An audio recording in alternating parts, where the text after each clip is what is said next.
Hello दोस्तों, कहानी की इस नई सीरीज में आप सभी का स्वागत है। आज की इस कहानी का नाम है स्त्री। ये एक चुड़ैल की कहानी है। अगर आपको हॉरर स्टोरीज, भूतिया स्टोरीज या चुड़ैल की कहानियां पढ़ने का शौक है, तो इस कहानी को पूरा जरूर पढ़ें। चंदेरी गांव, एक पेड़ के नीचे एक बूढ़ा और उसके सामने दो बच्चे बैठे हुए थे। बाबूजी बाबूजी, हमें बताइए ना कि हमारे गांव के हर घर पर ओ स्त्री रक्षा करना ऐसा क्यों लिखा हुआ है? बच्चों, मुझे तुमको ये बात बताना ठीक नहीं है, कहीं तुम लोगों के दिमाग पर डर ना बैठ जाए। कैसा डर बाबूजी, बताइए ना। वो डर जो आज से 10 साल पहले पूरे गांव के दिल पर बैठा था, स्त्री का डर। स्त्री हर घर के एक मर्द को अपने साथ ले जाया करती थी। वो घर का दरवाजा न खटखटाए, इसलिए सभी ने अपने घरों की दीवारों पर लिख रखा था कि ओ स्त्री कल आना। सभी ने स्त्री को एक चुड़ैल के रूप में देखा था, लेकिन जब राजवीर ने अपने दोस्त पुनीत के साथ मिलकर स्त्री के बारे में जानकारी निकाली, उस पुरानी किताब में उसे उसका जवाब मिला कि स्त्री को उसकी जिंदगी में मर्दों से इज्जत और प्यार नहीं मिला, इसीलिए वो अब मरने के बाद मर्दों को ही अगवा करके ले जा रही है। लेकिन फिर भी शहर को बचाना जरूरी था, इसलिए राजवीर ने उसकी चोटी काट कर उसकी शक्ति खत्म कर दी और स्त्री उस रात के बाद नजर आना बंद हो गई थी। लेकिन तभी से हम सभी ने स्त्री की आत्मा की शांति के लिए उसकी चोटी का एक मंदिर बनवाया, जहाँ उसकी चोटी को एक ताबूत में रखा गया और उस ताबूत पर लिखा गया, ओ स्त्री रक्षा करना। और धीरे धीरे सभी गांव के लोगों ने अपने घरों के बाहर यही अल्फाज लिख दिए। ये रात पुनीत की जिंदगी की सबसे खूबसूरत रात थी। उसकी दुल्हन सेज पर बैठी थी और वो उसके करीब जा रहा था। पुनीत को अपने करीब आता देख दुल्हन सिमट कर बैठ गई। अरे शर्मा रही हो, हमने तो तुमको एक बार देखा हुआ है सुना, शर्माने की क्या जरूरत है?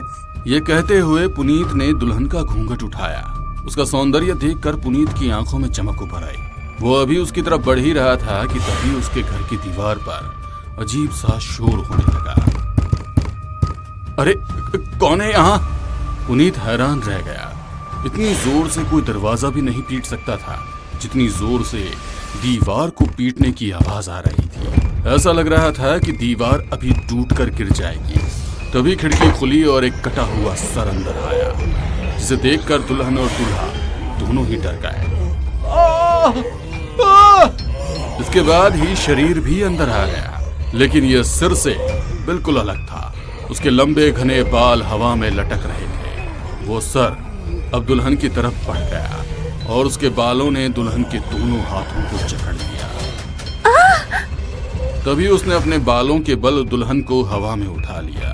जो दीवार अभी तक धम धम कर रही थी, उसमें तेज रोशनी चमकने लगी। ऐसा लगने लगा जैसे वो दीवार शीशे की बन गई हो और वो सिर दुल्हन को लेकर उसके अंदर चला गया। अगले ही पल दीवार एकदम ठीक हो गई और पुनीत चक्कर खाकर जमीन पर गिर गया।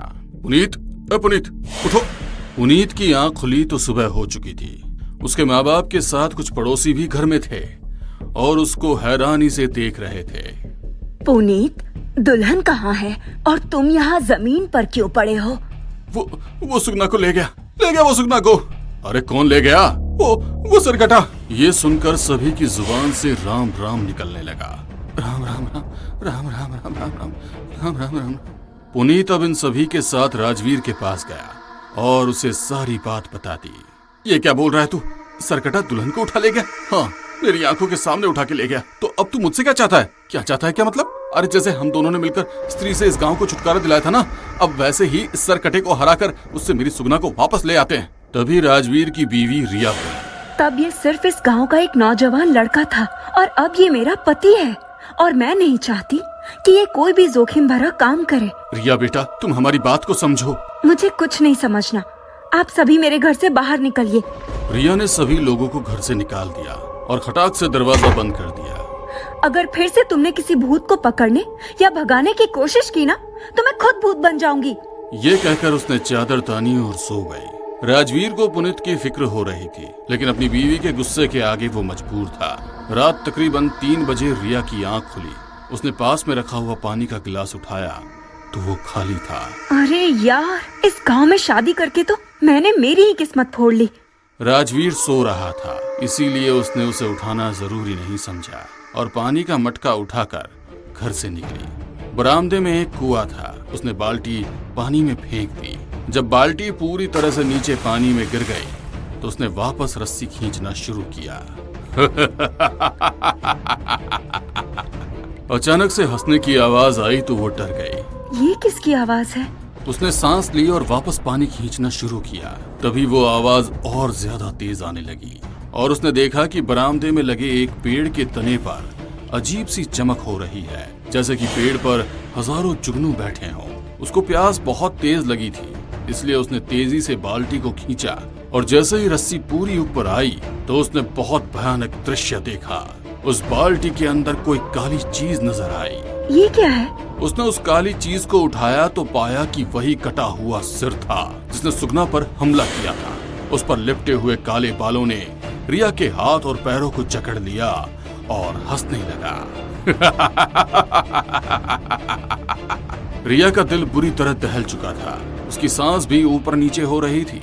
उसने सांस को पूरी तरह से अंदर लिया और उसके कंठ से एक खौफ भरी चीख निकली। वो चीख सुनकर राजवीर जाग उठा। रिया, तुम कहाँ हो? उसने खिड़की से देखा कि रिया कुएं के पास है। वो भागकर बाहर गया तो सामने का नजारा देखकर उसके भी रोंगटे खड़े हो गए। रिया! वो रिया की तरफ भागा, लेकिन उस सर ने बालों के सहारे ही रिया को हवा में ऊपर उठा दिया। पेड़ में जो लाइट जल रही थी वही एक गोल घेरा खुल गया और वो सिरकटा रिया को उसके अंदर ले गया। नहीं! राजवीर भागकर उस पेड़ के पास पहुंचा तो अचानक से वो पेड़ पहले जैसा हो गया। अब राजवीर की नजर घर की दीवार पर पड़ी तो उसने स्त्री रक्षा करने वाली लाइन को मिटा हुआ पाया। अगली सुबह पुनीत और गांव के सभी लोग एक जगह जमा हुए। राजवीर के चेहरे पर परेशानी साफ नजर आ रही थी और उसके हाथ में वही किताब थी। रिया ने इस किताब को खोलने तक से मुझे साफ मना किया था, लेकिन अब उसी की जान खतरे में है, इसीलिए रिया मुझे माफ कर देना। ऐसा कहकर उसने किताब का वो आखिरी पन्ना खोला जो उसने पढ़ा ही नहीं था। स्त्री बनने से पहले वो एक अच्छी नर्तकी थी और उसे मारकर स्त्री बनाने वाला एक सरकटा था। जब तक स्त्री शहर में घूम रही थी तब तक सरकटा नहीं आ सकता, लेकिन अगर आपने स्त्री को भगा दिया तो सरकटा वापस आएगा। ये सरकटा कौन है, इसके बारे में हम जानेंगे इस किताब के अगले भाग में। अगले भाग में? क्या मतलब अगला भाग? क्या इस किताब के बाद कोई दूसरी किताब भी लिखी गई थी? पता नहीं महन जी, जब मैं और पुनीत उस अंधेरी गुफा के अंदर गए थे तो हमें तो वहाँ पर एक ही किताब मिली थी। तो फिर इसमें क्यों लिखा है कि पुनीत, मुझे लगता है अब हमें वापस उसी गुफा में जाना पड़ेगा। क्यों? अब तू क्यों उस सरकटे को ढूंढना चाहता है? क्योंकि अब तेरी बीवी गायब हुई है इसलिए। पुनीत, बीवी तेरी भी गायब हुई है। ये गिले शिकवे करने का वक्त नहीं है यार। अगर तू चाहे तो मेरे साथ चल सकता है, या फिर मैं अकेले भी अपनी पत्नी के लिए वहाँ जा सकता हूँ। यह कहकर अब राजवीर वहाँ से निकल गया और पुनीत किसी सोच में डूब गया। रात के 12 बजे सुनसान जंगल और अंधेरी रात, ऐसे में एक अकेले इंसान की चहलकदमी उसके लिए माहौल को बहुत डरावना बना रही थी। काफी देर चलने के बाद वो गुफा पर पहुंचा। उस गुफा को उसने आज 5 साल बाद देखा था और उसे देखते ही उसकी आंखों के सामने वो सारा मंजर ऐसे घूमने लगा जैसे कि ये कल ही की बात हो। मुझे जाना ही पड़ेगा, रिया पता नहीं किस हाल में होगी। यह कहकर वो उस गुफा के अंदर दाखिल हो गया। अभी कुछ कदम बढ़ाने के बाद ही एक चील तेज शोर करती हुई सामने से आई। राजवीर नीचे झुककर उस चील से बच गया और वो पीछे निकल गई। राजवीर की सांसें तेज चल रही थी और माथे पर पसीनों की बूंदें छलक आई थी। ये तो पहले से भी ज्यादा वीरान हो गया यार। तभी किसी ने उसके कंधे पर हाथ रखा और वो अचानक से डर गया। उसने पलट कर देखा तो वो पुनीत था। तुम आ गए? हाँ, दिख रहा हूँ तो साफ सी बात है कि आ ही गया होऊंगा। मैं सच में उस रात तुम्हारी बात सुनने वाला था, लेकिन बस अब आगे चलो, कहीं दूसरी चील ना आ जाए। ये दोनों अब आगे बढ़ते रहे। कहीं कोई मरा हुआ जानवर मिलता तो जिसके मांस को चील कौवे खा रहे थे, तो कहीं मानव कंकाल की हड्डियां मिलती, लेकिन फिर भी ये दोनों हिम्मत करके आगे बढ़ते रहे। आखिरकार ये एक जगह पहुंचे जहां एक बक्सा रखा हुआ था। यही वो बक्सा था ना जिससे हमने वो किताब निकाली थी? हाँ, यही था। राजवीर ने उस बक्से को खोला तो उसके अंदर उनको एक काला कपड़ा रखा हुआ मिला। ये वही कपड़ा है जो उस किताब पर लिपटा था, लेकिन वो दूसरी किताब इसके अंदर नहीं है, तो कहाँ होगी? ये कहते हुए राजवीर ने उस कपड़े को उठाया और उसके नीचे उनको एक चाबी और एक नक्शा नजर आया। अरे ये तो हमने देखा ही नहीं था। इन दोनों ने अब उस नक्शे को ठीक से देखा, जो दिखने में काफी आसान था। ये नक्शा तो इसी गुफा का है और इसके हिसाब से हमें अभी और आगे जाना है, पर ज्यादा दूर नहीं है। ये दोनों अब गुफा के थोड़ा और अंदर गए। जितना अंदर ये जा रहे थे उतना ही अंधेरा और बढ़ता जा रहा था, लेकिन इन्होंने अपने कदमों को नहीं रोका और आगे बढ़ते रहे। आखिरकार वो एक कोने में पहुंचे जहां पर एक और बक्सा रखा था, लेकिन इस बक्से पर एक ताला लगा था। ओह, तो ये चाबी शायद इसी ताले की होगी। हाँ, इसे खोलते ना। राजवीर ने जैसे ही ताले को हाथ लगाया, जमीन जोरों से हिली और तेज शोर करते हुए काफी सारी मिट्टी छत से नीचे गिरी। इसमें जरूर कुछ होगा। राजवीर ने हिम्मत करके ताला खोला और ढक्कन हटाते ही उन्हें एक किताब रखी हुई नजर आई। सरकटा भूत, स्त्री भाग 2। तो यही वो किताब है जो उस किताब का दूसरा भाग है।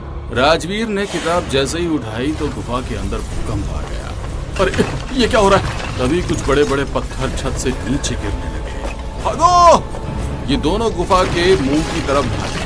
धीरे धीरे पूरी गुफा ढह रही थी और अगर ये एक कदम भी रुकते तो उसी में दबकर मर जाते। ये दोनों गुफा से बाहर आए और पूरी गुफा तहस नहस हो गई। इन दोनों की सांसें तेज तेज चल रही थी। कुछ देर इन्होंने सांस ली और उसके बाद ये गांव में पहुंचे।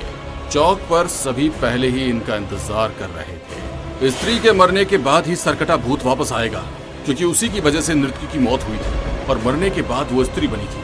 वो सरकटा भूत अपने जीवन काल में चंदेरी गांव का राजा हुआ करता था और उस राजा का इस नृत्यकी के साथ क्या संबंध था, ये हम जानेंगे इस किताब में। आगे की कहानी जानने के लिए इस कहानी का अगला पार्ट जरूर देखें। दिल की कहानियां पढ़ने का शौक है तो इस कहानी को पूरा जरूर पढ़ें। दोस्तों, ये हॉरर स्टोरी आपको कैसी लगी? नीचे कमेंट में हमें जरूर बताइएगा और चैनल को सब्सक्राइब करना न भूलें। कहानी को पूरा पढ़ने के लिए शुक्रिया।